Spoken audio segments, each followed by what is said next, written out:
Hey guys, this is your host Irfan Nasir, and today in this video I'll show you the method in which you can download all your data from Google, for example photos, Google Drive or emails. So this is an easy way to download all your data which is in your Google account. So for that purpose you have to go to takeout.google.com, and once you go there you will see this page. There are different options you can see.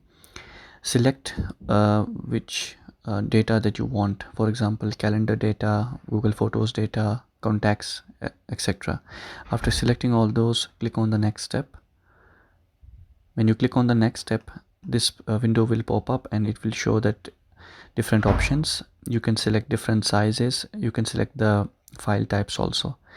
You can select 1 GB, 2 GB, 4 GB or even 50 GB of the single file types. After selecting the file size, you have to click on create export.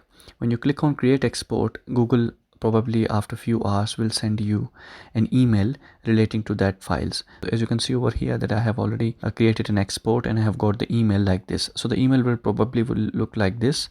I had selected 5 download files, so every download file will be the size of every download file will be 50 GB.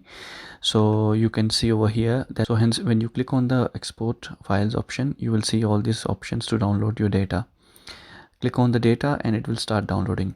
Make sure to download data as early as possible because this takeout is valid for only 5 days. So this is how you transfer your data from your Google account to your computer. Thank you very much for watching, and I'll see you guys in the next one. Peace.